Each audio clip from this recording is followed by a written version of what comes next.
18 March 2023, Saturday afternoon, Seattle, Washington. So we begin where we left off, which is around page 13 of Maugin's wonderful book, Nonlinear Electromechanical Effects and Applications, World Scientific. After balance laws, the mechanical forces and electrical forces, their mechanics of balance laws, which are in terms of what's often called symmetries, in terms of invariant theory, which are with regards to the conservation laws that things only move and never disappear or manifest themselves from nothing. And continuity laws or continuum mechanics, which often in the Democritan sense is as if after an atomism of an elements, where the original kinds of notions of elements are as what substances are fundamental, that with a given amount of fundamental elementary quantities and substances, that there are so assembled or constructed or formed higher order structure and bodies and substances and quantities, that we get to talking about the electrical field E, expression 1.32, which is the D of the field J over dt equals J, the quantity grad dot V, that the expression is mathematically valid only where E underscore tilde is differentiable,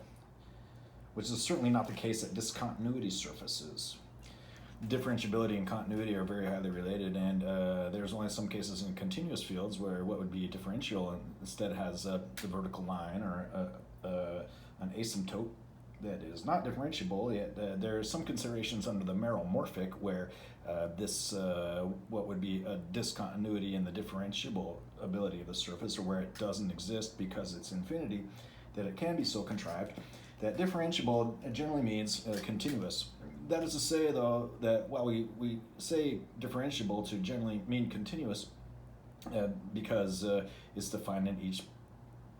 location, and that the derivative is defined at each location, derivative has an evaluation at each location, and derivative has a finite value at each location. There are certainly continuous surfaces where continuous is itself underdefined, that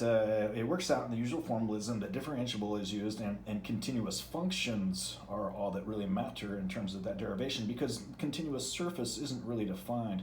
Most of the linear curriculum of the development of the course towards standard real analysis does not include continuous as defining a continuous domain, where topology is basically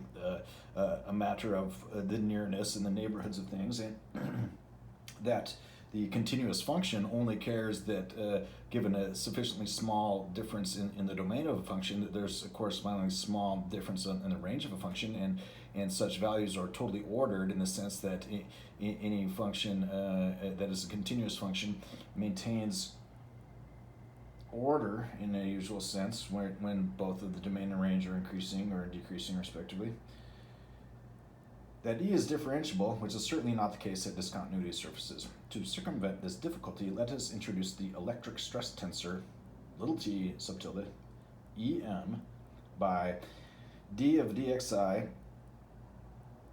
of t ij Em equals p underscore I times quantity partial E sub j over partial x sub I.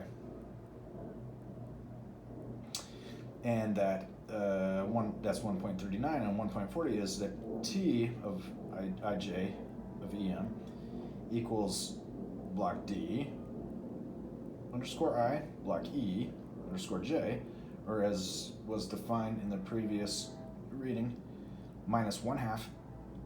E squared of the Kronecker delta ij, when d underscore tilde equals E underscore tilde plus P underscore tilde. So we're defining that in relation to P, that P is the difference between these fields, D and E, and as otherwise, thus that D is E plus P. And in terms of those fields, that basically they pointwise sum up. And then that these notions of the difference in P here is as a quantity multiplying by the partial in E of partial xi, thus that the electric stress tensor is partial with respect to that same axis notation held constant. That it so results that by taking the product of D and E at any given point, or rather Di and Ej, that the stress tensor is then able to have simply removed half of E squared of chronicle Ij. That this reflects in the earlier discussion of 1/2 as a pure quantity, but basically it only is after a concern of symmetry, that it so results that the square of E is a term that 1/2 of it makes sense as the difference of the term that defines this stress tensor, the electric stress tensor, where electricity has various quantities like remanence and other properties of electrical fields and the current of electrical fields, and the static voltage or differential, they call it, in electrical fields. That this E squared is in a sense, it's 2 squared, so that 2 times 2 is the same thing as 2 squared, where it's a very particular notion that what was built up under the half and the halves is able to make it so that this quarter of this quadrature is with respect to orthonormal vector bases of a quadrant, makes it out that in this sense there's more than less one of the 4 directions, as with regards to the pyramidal, what it would seem, that so this quantity is defined as a linear equation. Thus that when D equals E plus P is the electric displacement vector and the vacuum permeability, permittivity, permissivity, these are other quantities along with remanence, it has to do with the electrical and the magnetic, has been taken equal to 1. And by saying has been taken equal to 1, that's the usual notion when we say something is normalized or standardized. The normalized is often a sense of transforming a variable, so this range falls under a particular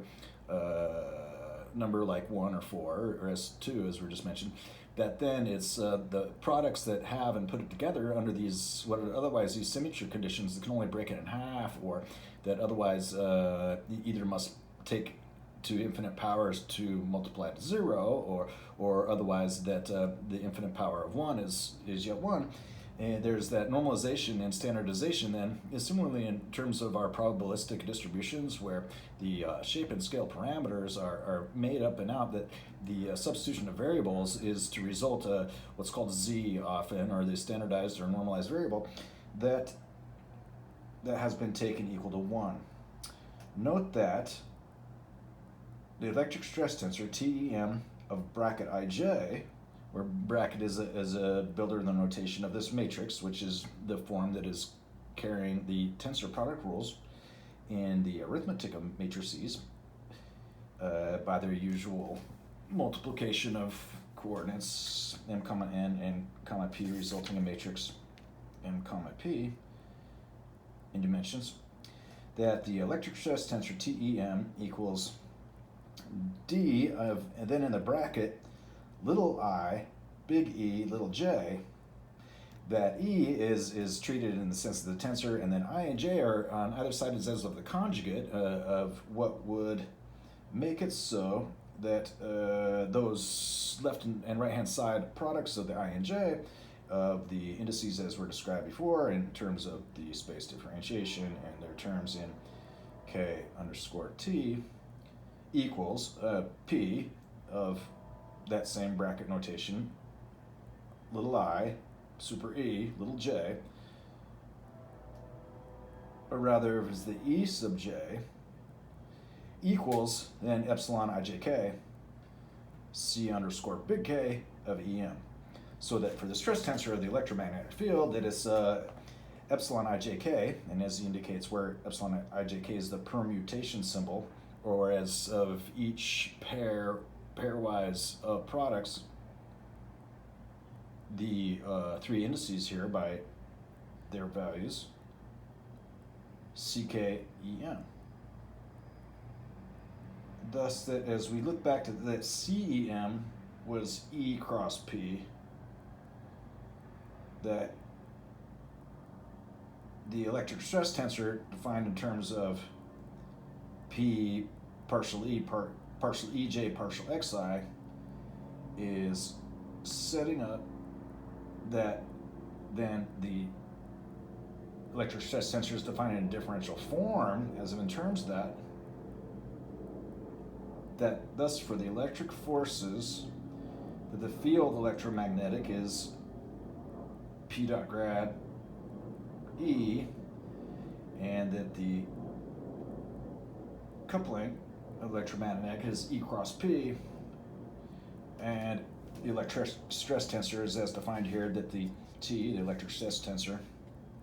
VM, is coordinate wise according to the partials as a partial, that then that held constant where partial differentiation holds the other dimensions constant and basically only reflects the instantaneous rate of change or rate of change with respect to the given variable differentiation. The term that so it results that written on its own that the electric stress tensor according to coordinates ij is this product of d and e minus this 1/2 e squared Kronecker ij when d equals e plus p. That the block D, as defined earlier, is the electric field plus this displacement field. That D equals E plus P is the electric displacement vector, and the vacuum permeability has been taken equal to 1. This is where a lot of these issues with flow and turbulence and vorticity, and with regards to Newtonian liquids and non-Newtonian liquids, and those what maintain always their own volume or which exchange pressure for volume, have that according to the fluid model of electricity, that the fluid model of liquids is according to the fluid model of Newtonian and non-Newtonian liquids, and that the fluid model of electricity is very much similar in terms of that the amperage according to a voltage differential in the usual passive and active electric circuits has that there is a particular fluid model where the same equations of fluid mechanics so apply as to the motion of what's called electron holes, where electrons are said to be slow moving, and what we call the voltage and the amperage resulting the current or flow across a surface of electrons is basically the flow backward of electrons. That when they say that there are electrons as defining amperage as over a surface over a given quantity of time, that it is what's called that these electron holes are what move or gaps left in the structure according to a atomic model of electric flow, that the fluid model and equations of liquids are much similar to the fluid model of electric flow, except as regard to one major thing, which is that in liquids, as in liquids in a pipe, the flow of a current past a given surface intersecting the pipe is strongest in the middle of the pipe. It's called the core effect, that the core is where the most current is. In electricity, it has a very interesting opposite property in its fluid model, the skin effect. In electrical current, the most flow is according to this static circuit of electrical flow, that electricity flows like water, except it has a skin effect instead of the core effect. That otherwise, many of our functions and formulas and such properties as define these things are the same as for water and other liquids. Thus, he's defined the electromagnetic stress tensor in terms of the electromagnetic force and the electromagnetic coupling in a dielectric solid in the quasi-electrostatic approximation, that is electrostatic in a quasi sense. Section C begins Maxwell's equations in the quasi-static approximation. For quasi-statics, electrostatics, where we speak of statics and dynamics, like static and dynamic friction, where static friction is what it takes to get something started moving, and dynamic friction is the force resisting what it takes to keep something moving. For quasi-statics and electrostatics, and it's usually reflecting the what's called passive circuit, where they're in electricity, there are passive circuits and what are called active circuits, where a component of electrical circuit actually it has a current effect or otherwise changes its behavior of how electricity flows through it, not as according to the fluid model, but according to things like breakdown voltage and other properties as according to dielectrics and electric conductivity and insulation. For quasi-statics, electrostatics, and insulators, we can write the global form of Maxwell's equations as the integral of S minus sigma n dot block D, dA usually for area, equals 0. And the integral for the region of integration C, script C, E, the electric field dot d tau equals 0. And so what this is reflecting, that the dot product being 0, and that over these differential areas, that it, in terms of vorticity and turbidity and the way things flow as down the stream, where at the same time the internal form of the liquid may have any number of dynamics, this is that otherwise there are none, and it's 0, thus that the flow is a value that's linear, or rather of some finite value. Where C is a closed circuit of oriented line element d tau. On using 1.34, which was the generalized Green-Gauss theorem, in 1.43, here are the first of Maxwell equations in global form, representing a continuity law or balance law. We find that the integral of n dot d dA equals the integral of grad dot d dr plus the integral of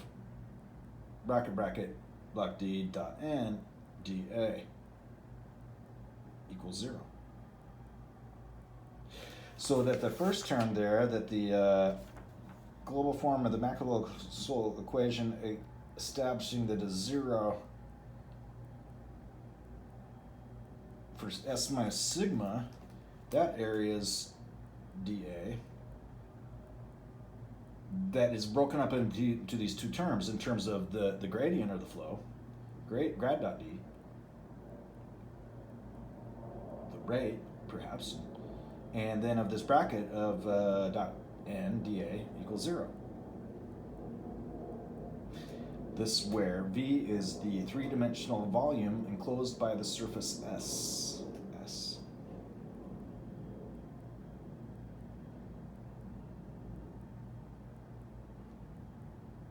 So that's that is expressing that in this three-dimensional terms of a volume, that there's this crossing and passages of a surface, that it so results that perhaps where he's employed that one of these notions of his volume is a time term, that it so results that it carries out then that their sum adds up to the same value, which is equal to 0, where when these terms are let out besides our linear efficiency, it has to add up and cancel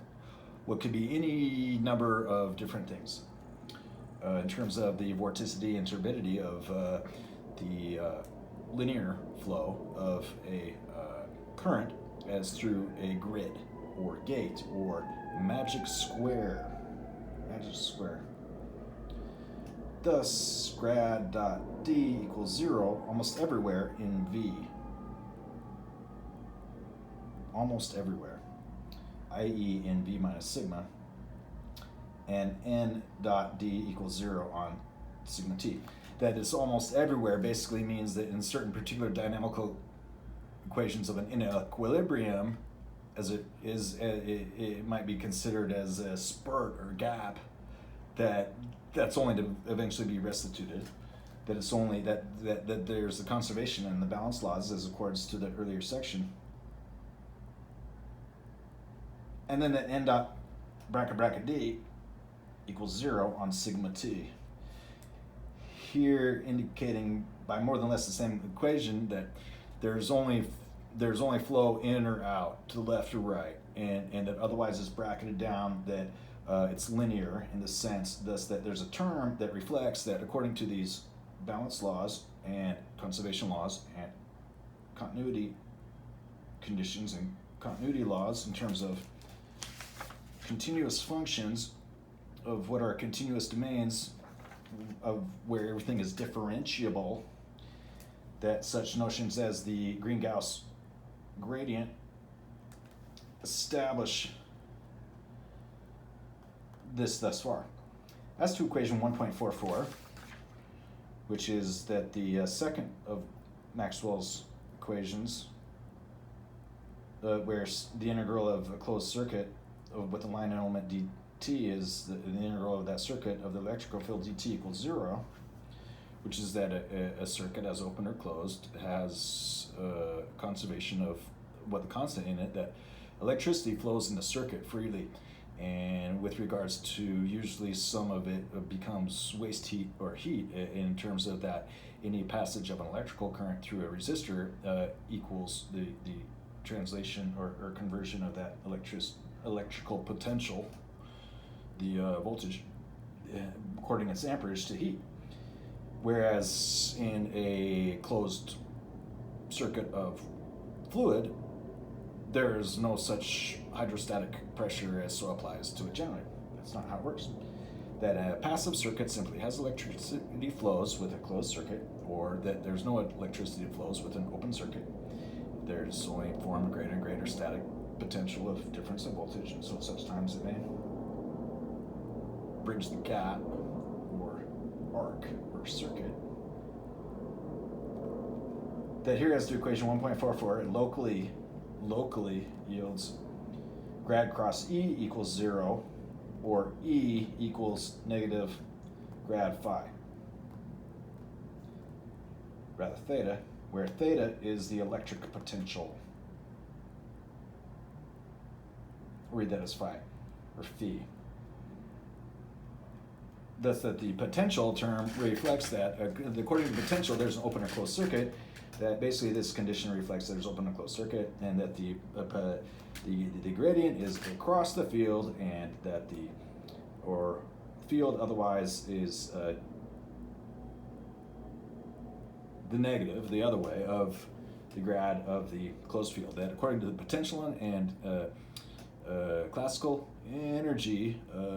carrying forward an electrical circuit according to charge and the transfer of electrons or electron holes,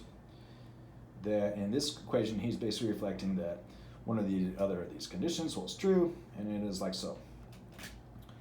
So that gets us a page now, approximately a page or 2/3 of a page.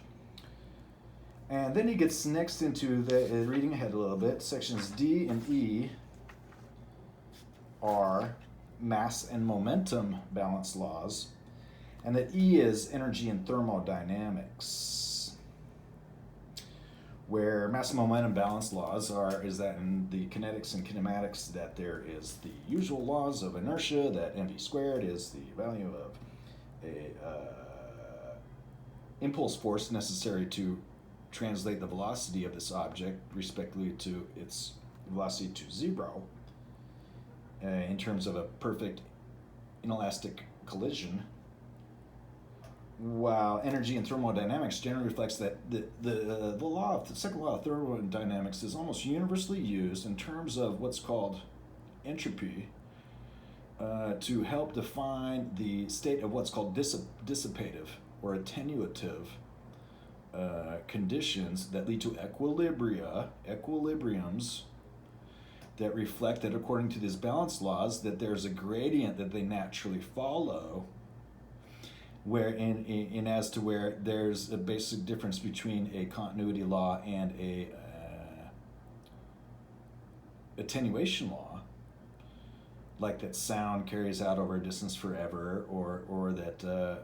a light shines forever in terms of until it's eventually diffused to the point that it's absorbed and that it becomes zero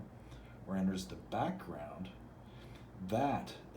there still is and exists a continuity law, and that attenuation is basically towards from that local setting, which is where we talk about open and closed systems in physics. That something that is open emits forces and energies and has a balance inside or outside the box, where something that's closed, like a circuit, is fully reflected in terms of its action inside the box with parallel transport and action and potentials and these kinds of things. That thermodynamics, with respect to the change in state of energy from its stored form in terms of mechanical energy or electrical energy to an atomic form, which basically advises how much energy is in a body, a massive body, in terms of heat. With respect to Fourier, as we discussed earlier, and his discovery and invention of methods as about the radiation and convection of heat. That the second law of thermodynamics is very, very regularly used to express such conditions as go on in the things. So this is to be read later. Then the mass momentum balance laws basically discuss things about with respect to mass density and what equals zero in terms of the change of them by taking the integral over these various volumes. And then for the momentum and moment of momentum, he describes over these volume and surface considerations as he discussed for the electric stress tensor. And this gets into the piezoelectric part, where when you apply electrical energy to some things, they will vibrate and then gain kinetic energy compared to thermal energy. That these are various forms according to various force carriers, and these fields that the forces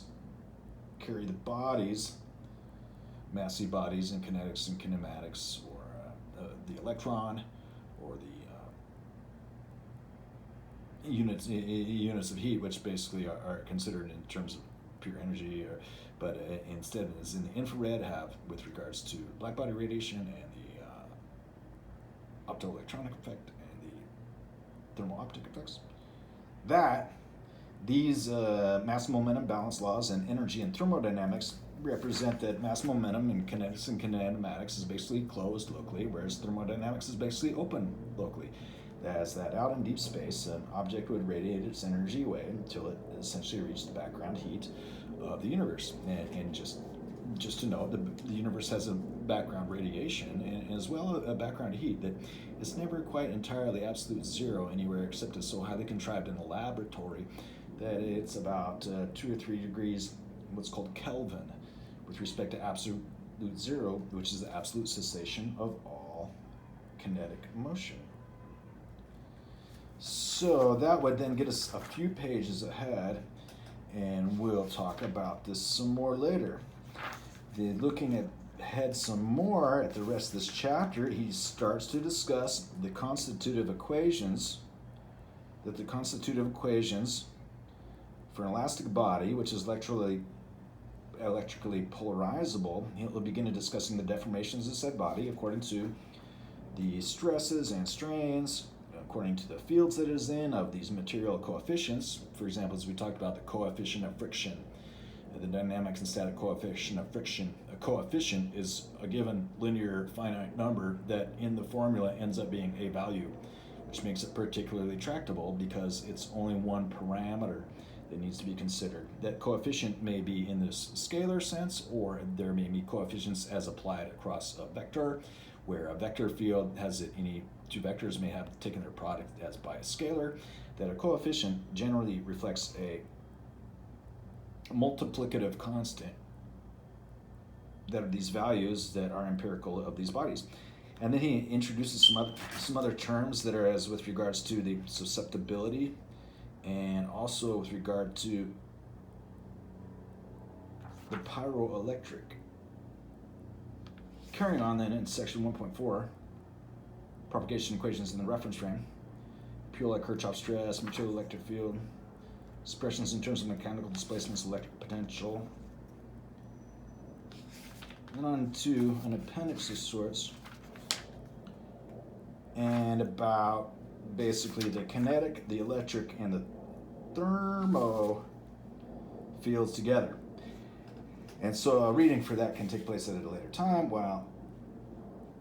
there's an appendix so follows where he describes and lists various material coefficients for various materials in the sense of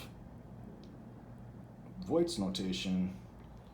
and what's often called a Christoffel with regards to the symmetry classes of crystals and various constants that are used to, in these nonlinear electromechanical effects and applications, figure out what besides may be derived from these constants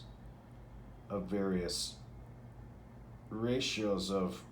volumes and distances in crystals that for Voigt and Christoffel and Murnaghan's isotropic elasticity and other such notions that the fluid models of electricity and the fluid models of liquid flow and the elastic models of deformation and the elastic models of collision and these linearities of the usual sort that are the only way people can write equations and the nonlinearities of usual sort that are how these fields add up that really our equations are attaining to the truth of how they are nonlinear. That would so result chapter 1 to be all the way up to page 40. So, having skimmed that a bit, I'll put the bookmark back to page 13 here, which is all it has arrived at, and where then there began a discussion of the kinetics and kinematics and the second law of thermodynamics with regards to entropy and how those kinds of things carry on. This book here on the side, what is this? This is called Differential Geometry, Curved Surfaces and Manifolds. Wolfgang Kuhnel, Student Mathematical Libraries for grad students, American Mathematical Society. It's got a mathematics subject classification 53-01, where a mathematics subject classification is basically taking all the fields of mathematics and giving them each one a number that within the particular section of mathematics in the university library, whether it's P or Q, that's next to physics there usually, that within that, the American Mathematical Society has developed a categorization, a classification of mathematics subjects and their fields called the Mathematics Subject Classification. Well, anyways, this is a great book, and what really interests me in the first few pages, he starts talking about the catenary,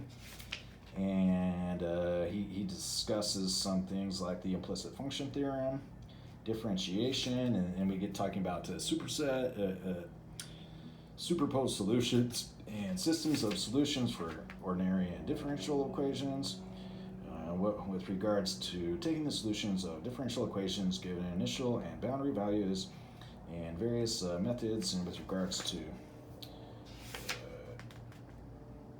their solutions is one thing, but then it gets into the geometry and how that's defined in terms of manifolds, where basically when we talked earlier about how there's no such thing as a continuous space in mathematics yet, although there are continuous domains, and it is a thing, that most of the times the formalizations are taken up in terms of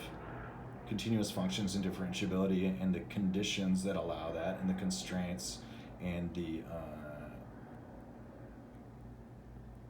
parameterization of variables. And that's why but then there's talk what's called a manifold, that the continuous manifold is basically the same notion as continuous space and it's everywhere differentiable, or as to where it's asymptotic or infinite. There are methods to define it from a different view, which make those basically humps of a sort that can be differentiated and are continuous. And then there's notions of various duals and tangent spaces and bundles as of those, which refine the notion of what are cross sections and various paths over these things, and then also with regards to various normals and these curves that intersect and curves that cross and curves that go across the gradient, kind of as we were talking about when there's open and closed circuits, and v cross dot equals, or grad dot field equals 0. For example, as mentions, thus it is natural to take the point of view of analysis and require differentiability in addition to continuity, but still this assumption is not quite the right one. This is Kuhnel. Differentiability of a map just means that it can be linearly approximated. For the image set, however, this no longer needs to be the case. From a geometrical point of view, it makes sense to require that the image curve can be approximated by a line at each point, i.e. to require that the image curve has a tangent as a geometrical linearization at every point. This means that the derivative of the map from I to Rn must be non-vanishing. One calls a map with this property unimmersion. This simply means that the derivative of the parameterization always has the highest possible rank, which in our case, where the domain is an interval, is 1. Where the domain is an interval is basically describing this his next definition is a regular parametrized curve. And it's important sometimes to take the difference between parameterized, which is as with regards to a function having parameters and it cranks out the values, and parametrized, which differs only by one letter. That parametrized here is a continuously differentiable immersion C, taking I to Rn to find on an interval I subset R. That means that C dot equals dC over dt not equal to 0 holds everywhere. In this sense, he's basically defining that these functions nowhere have 0. Similarly to how otherwise the differentiable nowhere has infinite, here they nowhere have 0, so that it's possible to find them always in terms of that would otherwise end up, say, when you want to divide by it being 0, or when its orthogonal quantity would be an asymptote, that it's possible to consider these dual and tangent spaces in this way and keep a grip on these things by the application of these conditions that make it so that they're well behaved, the solutions and forms of solutions, and then given particular variables or regions of their integration or evaluation, that they end up adding up. Well then, I've read this off today, and again, this is getting a little bit longer. I didn't bring any other books here with me today. Let's see what else we have here. The history of the circle, we looked at that, and so on. We'll be getting more into the continuum, a critical examination of the foundation analysis, because Pollard,